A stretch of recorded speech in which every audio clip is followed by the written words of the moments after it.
irmãos podem sentar.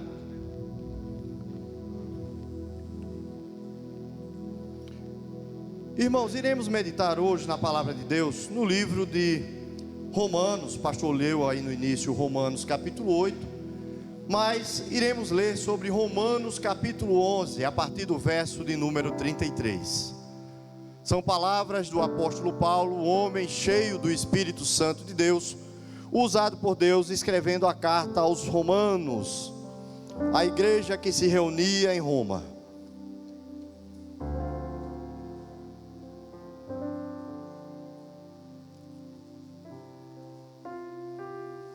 Paulo, ele faz uma exortação sobre o seu ministério. Ele exorta a igreja também nos momentos difíceis, alegrando, encorajando, trazendo sempre mensagem de paz, de fé e esperança. Hoje um culto da família, e ele fala uma palavra maravilhosa, é um hino de adoração ao nosso Deus.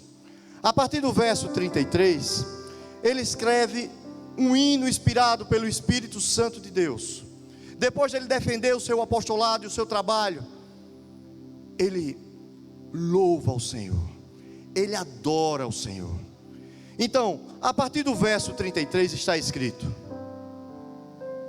ó profundidade das riquezas, tanto da sabedoria como da ciência de Deus, quão insondáveis são os seus juízos e quão inescrutáveis os seus caminhos.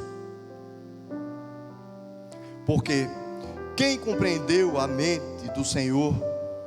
Ou quem foi o seu conselheiro? Ou quem lhe deu primeiro a ele, para que ele seja recompensado? Porque dele, por ele e para ele são todas as coisas. A ele seja a glória para sempre. Amém. Amém, irmãos? Paulo louva ao Senhor. Não importa as dificuldades, não importa as lutas, Paulo escreve um hino de louvor e adoração ao nosso Deus.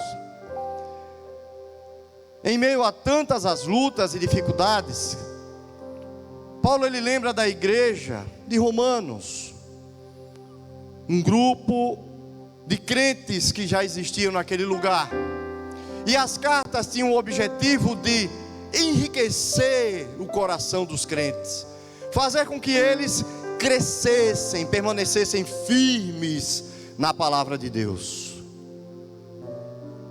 Passaram-se tantos anos, a palavra de Deus foi escrita e está aqui em nossas mãos, aí em suas mãos. Mas será que essa mesma firmeza permanece na vida dos crentes, assim como Paulo escrevia, assim como ele exortava a sua igreja? Será que essa firmeza, ela anda como um crente, vamos dizer, gelatina? Ou um crente gangorra? Ora em cima, ora embaixo. Paulo, ele exortava a igreja, e através do hino, ele queria ver uma igreja firmada, confiante, alegre, sabe, ansiando sempre pela volta do Senhor. Ele fala da profundidade das riquezas, no verso 33, Romanos 11, 33, profundidade. Olha o que é que Paulo está falando. O que é você ser profundo com o Altíssimo? O que é você ser profundo com Deus?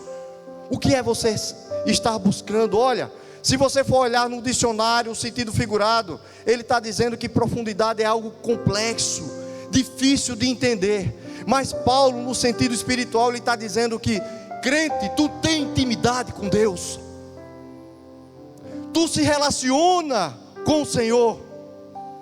Ó, profundidade das riquezas. Riquezas, essas riquezas do Senhor não são as riquezas que o mundo pensa, não são riquezas materiais, não são riquezas em que o mundo pensa como questões monetárias. As pessoas acham que as questões materiais às vezes são tudo na vida, dependem dela, colocam sua vida nela, acreditam que às vezes são donos do que possuem.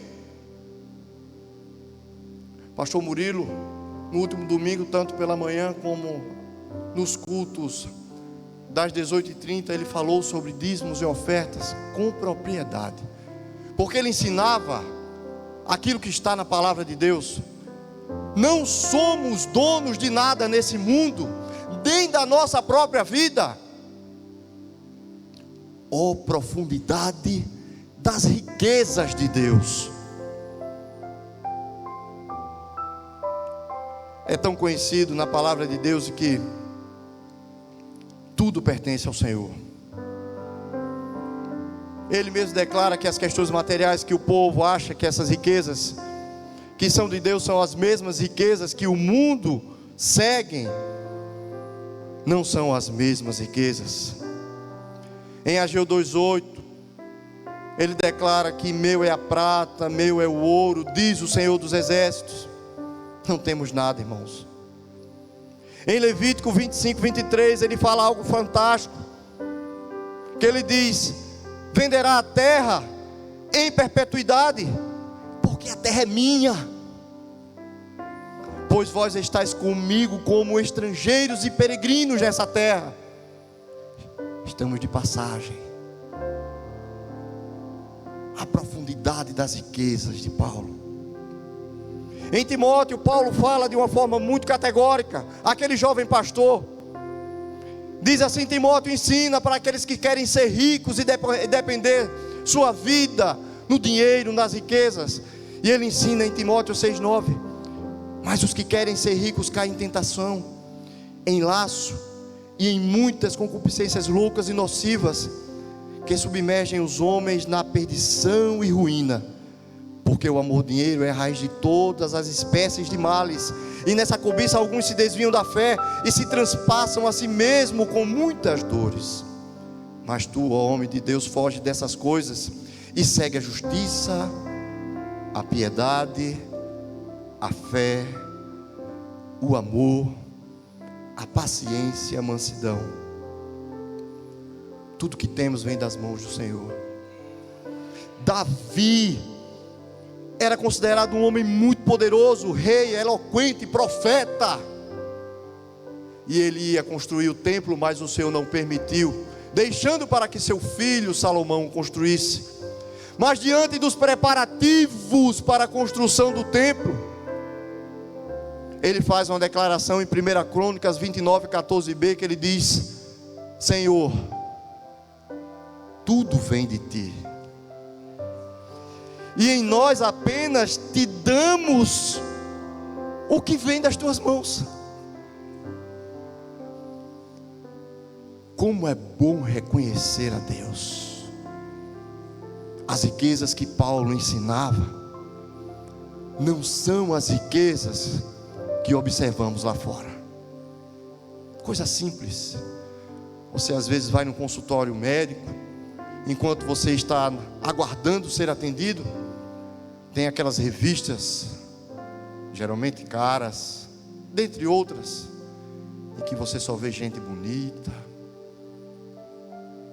mansões, e os olhos brilham desejando coisas materiais.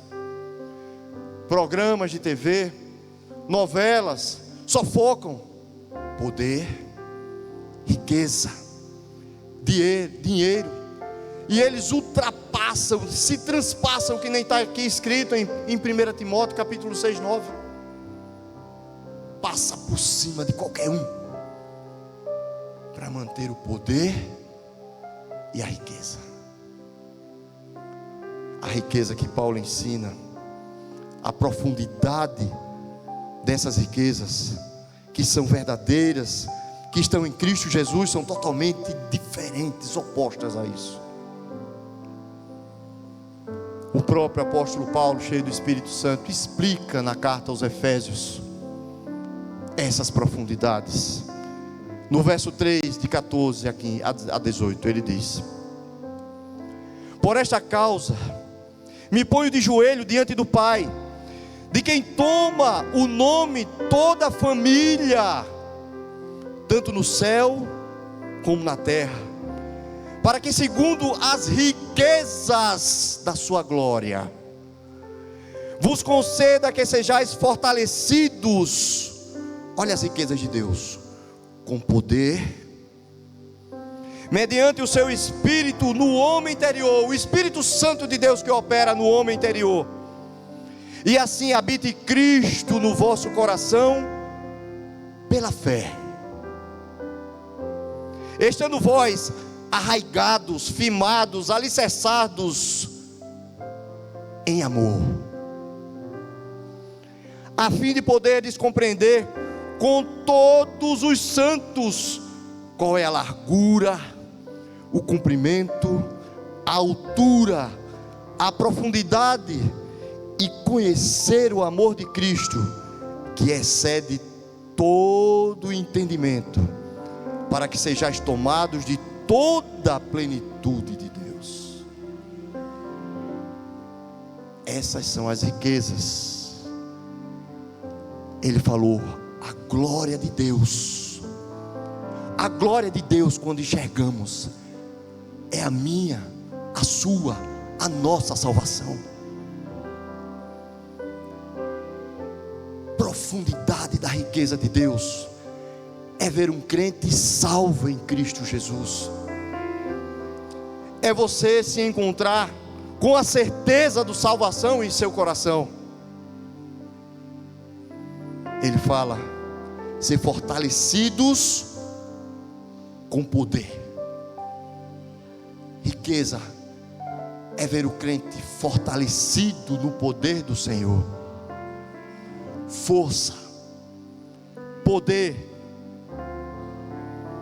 a fé que ele diz, um coração pela fé, e a fé vem pelo ouvir, e ouvir a palavra de Deus.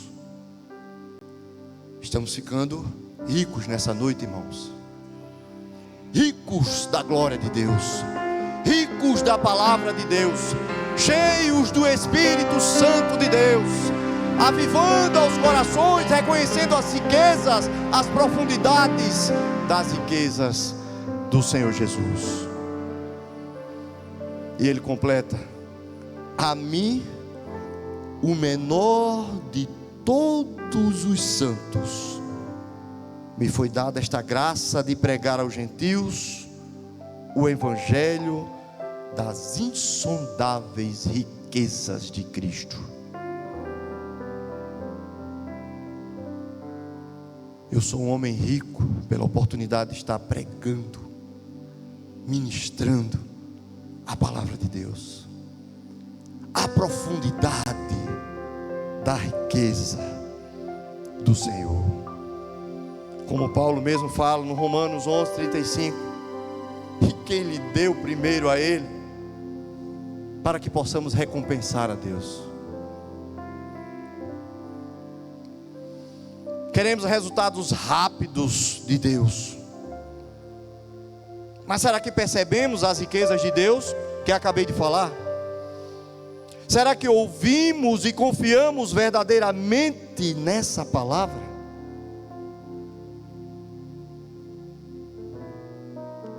Será que estamos focando às vezes só no problema e não focamos nas riquezas de Deus?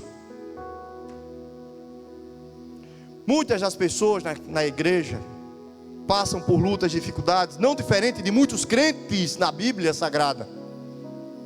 E quando o problema vem, a pessoa perde o foco, a visão fica embaçada. Jesus não é o principal, mas o problema toma a frente. É bíblico, irmãos. Êxodo 4:9. Deus orienta Moisés, fala a Faraó, exorta o povo, ele vai ser liberto, ele vai ser salvo. Vou lhe dar uma terra que mana leite e mel, uma terra prometida. Fala com coragem ao povo. Mas está escrito, deste modo falou Moisés aos filhos de Israel, mas eles não ouviram a Moisés por causa da angústia de espírito e da dura servidão. Às vezes o sofrimento é grande, o problema é muito alto, e você coloca ele na frente da palavra, na frente de Deus, impedindo a ação da fé, das riquezas de Deus Altíssimo.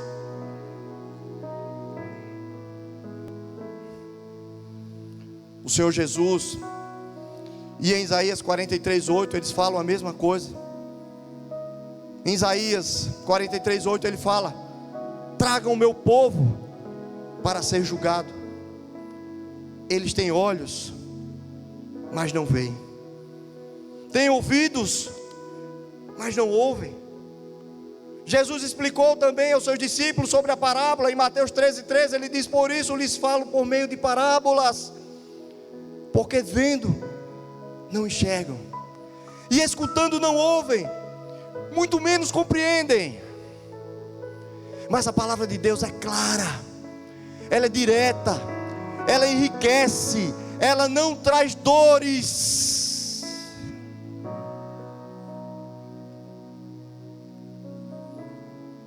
Paulo reúne a todos para que observem atentamente as riquezas de Deus. Josué, um servo do Senhor, no Antigo Testamento, ele reúne o povo para fazer um concerto com ele, um concerto de fé, de vitória, e ele declara: porém, Josué 24:15, se vos parece mal aos vossos olhos servir ao Senhor, escolhei hoje a quem sirvais, se aos deuses a quem serviram vossos pais, que estavam além do rio, ou aos deuses dos amorreus, em cuja terra habitais. Mas olha a declaração dele: porém, eu e a minha casa serviremos ao Senhor. Culto da família.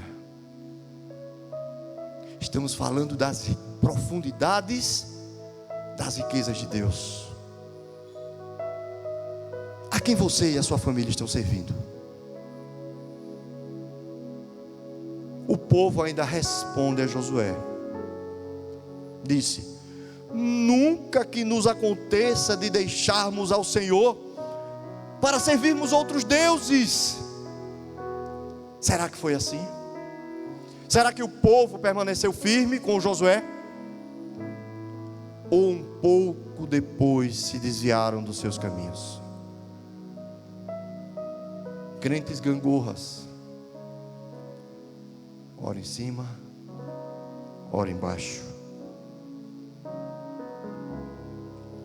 Quando você lê Romanos 11:33, na parte B, ele completa: ó profundidade das riquezas, tanto da sabedoria como da ciência de Deus. Aí ele completa: ouvimos sobre as riquezas do mais profundo do nosso Deus, mas e a sabedoria que vem de Deus? E a ciência que vem dele? E em Isaías 55:8 há um texto tão conhecido que ele diz que os pensamentos de Deus não são os vossos pensamentos. Eles são mais altos. São altos. Muitos acham que seus valores estão em seus conceitos pessoais, no seu conhecimento secular, ou talvez na sua importância e títulos conquistados. Se acham seguros, absolutos, se acham sábios. É muito comum você ver agora na internet ou nas mídias homens ricos, sábios, que querem até fazer uma nova terra para a gente, habitação em Marte, habitação na Lua. Outros já julgam de que tem que haver uma diminuição populacional, porque a população está muito grande, e vamos começar até pela África.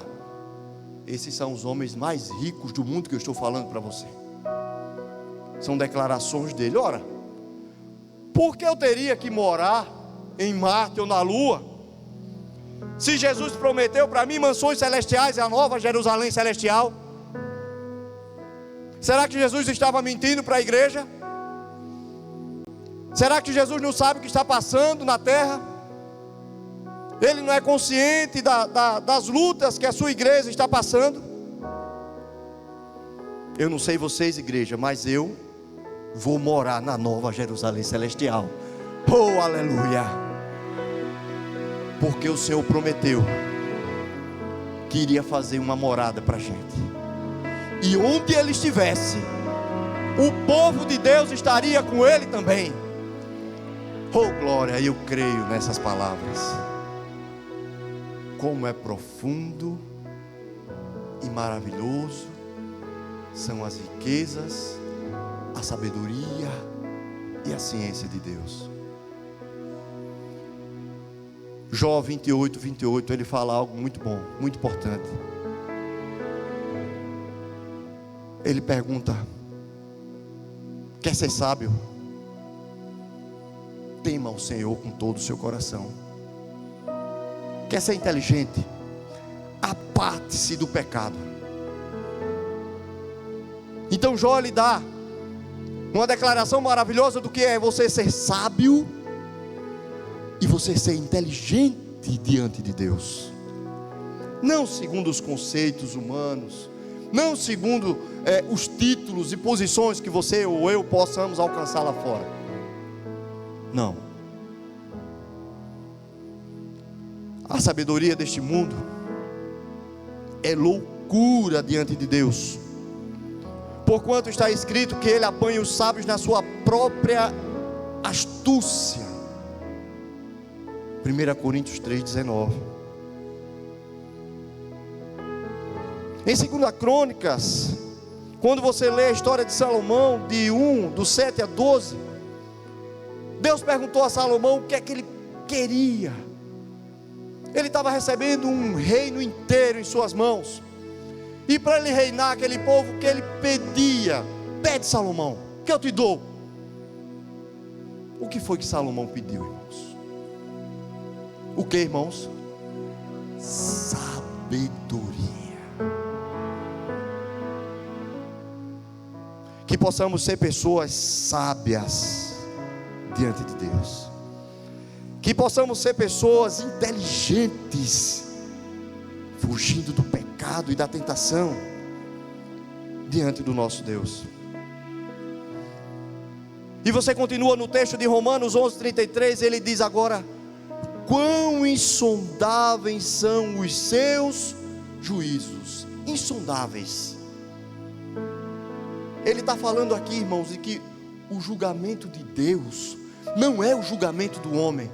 O julgamento de Deus, ele está dizendo que Ele é perfeito, absoluto, sem falhas. Mas o julgamento do homem é terrível. O próprio Davi, ele respondeu em 1 Crônicas 21:13, que ele disse: é terrível a minha aflição, contudo prefiro cair nas mãos de Deus, o Senhor, porquanto é grande a sua misericórdia, do que ser vingado pelas mãos dos homens. Deus perdoa, Deus é misericordioso. Vivemos num período da graça, e apesar do seu pecado, do meu pecado, quando há um verdadeiro arrependimento diante de Deus, Ele perdoa, Ele recebe, Ele acolhe, Ele transforma, Ele ergue o servo caído. Mas o homem acusa, condena, persegue. Eu me lembro de um testemunho de um pastor muito querido, que ele é líder de uma grande igreja aqui no estado de Alagoas. E eu tive a oportunidade de estudar com ele quando eu fazia seminário de teologia. E ele deu um testemunho de quando ele era pastor numa cidade do interior. Existia um jovem rebelde na cidade, e aprontava muito nessa cidade, esse jovem. Mas um dia ele sofreu um acidente e precisou de muita ajuda, muita oração, e o pastor orou por ele, visitou ele, até que ele aceitou a Jesus. E ele começou a frequentar essa igreja.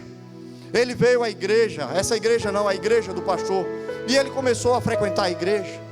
Começou a colocar uma roupa decente, uma calça social, uma camisa. Depois colocou uma gravata. Depois ele já estava de terno na igreja. Ele sentava lá atrás. Lá atrás ele sentava, para não dar aparência aos irmãos, que tinham uma aparência de santidade fantástica. Oh, glória! E aquela igreja, ela tem por tradição, dentro da sua doutrina, depois de um certo tempo que o crente está lá, a fazer convites a alguns visitantes, alguns pastores, diáconos, presbíteros, que possam aparecer para dar uma saudação antes da palavra de Deus.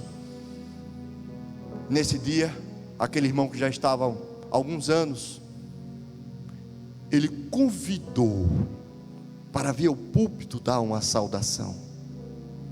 Mas existia um padrão de santidade muito grande em alguns irmãos, porque algumas irmãs que sentavam na frente da igreja colocaram a cadeira de costa para o púlpito, porque não aceitavam que um homem daquele subisse ao púlpito para dar uma saudação diante de Deus. Dias atuais, igreja em Alagoas. E aí, irmãos, onde está a nossa santidade? Pautada nas riquezas e na sabedoria e na profundidade dos juízos de Deus?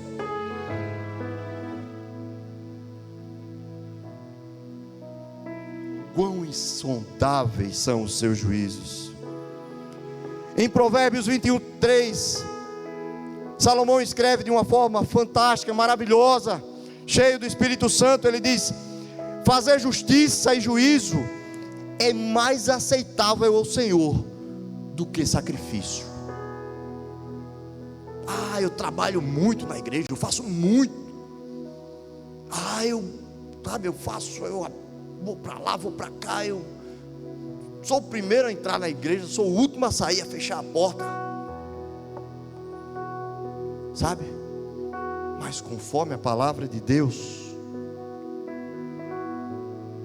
andar em justiça, em santidade, nos juízos, conforme a palavra de Deus, é melhor do que muitos sacrifícios. Em Romanos 6,18, o próprio apóstolo Paulo, ele declara: e libertados do pecado, fostes feitos servos da justiça de Deus. Quando eu e você, irmãos, aceitamos a Jesus, não somos mais servos do pecado, mas agora somos servos da justiça do Deus Altíssimo. Deus seja louvado. Quem pode dar um amém, um glória a Deus? Aleluia, louvado seja o nome do Senhor.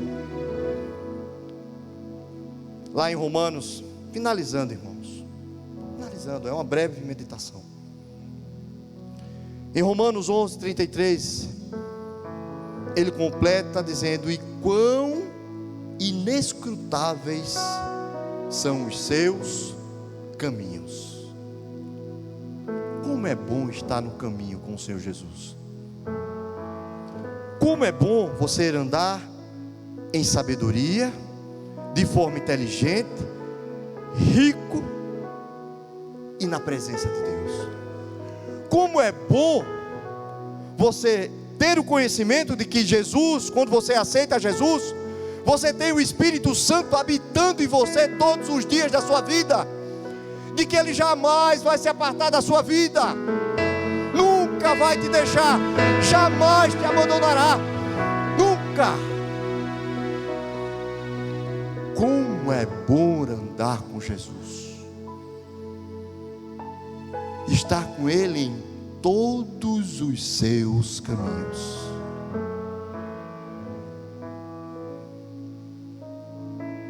Inescrutáveis os seus caminhos significa que é insondável os seus caminhos. Em Isaías 55 ele fala também que os caminhos do Senhor são maiores do que os nossos caminhos. Salmo 119, 105.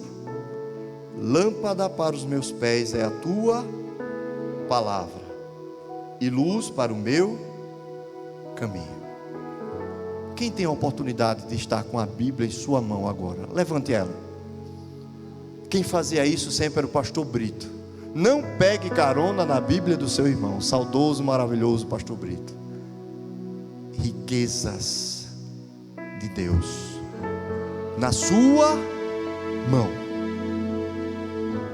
Riquezas do Senhor, as mais altas riquezas em nossas mãos.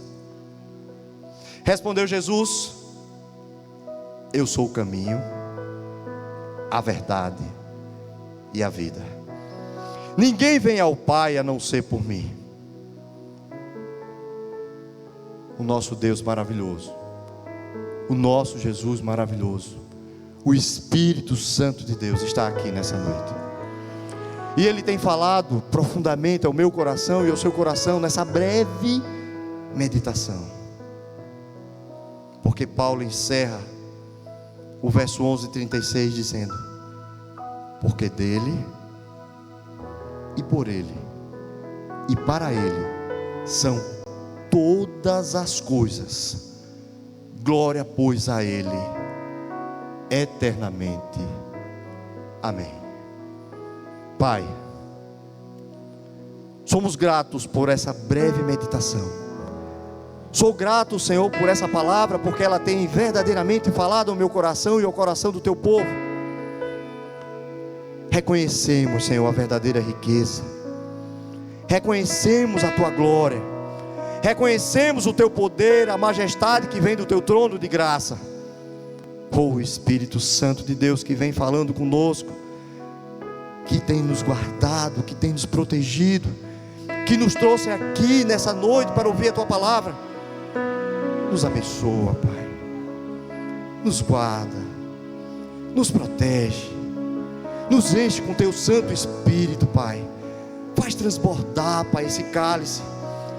Oh, Jesus, esse vaso de barro, Pai, que ele possa estar transbordando, Pai, do teu Santo Espírito. E que tua palavra, Pai, esteja gravada, Pai, em nosso coração. Jamais, Senhor, permita que os teus servos saiam dos teus caminhos.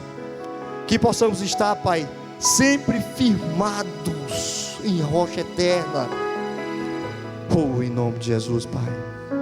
Somos gratos, Pai, por tua fidelidade, Pai, nessa noite, nesse lugar.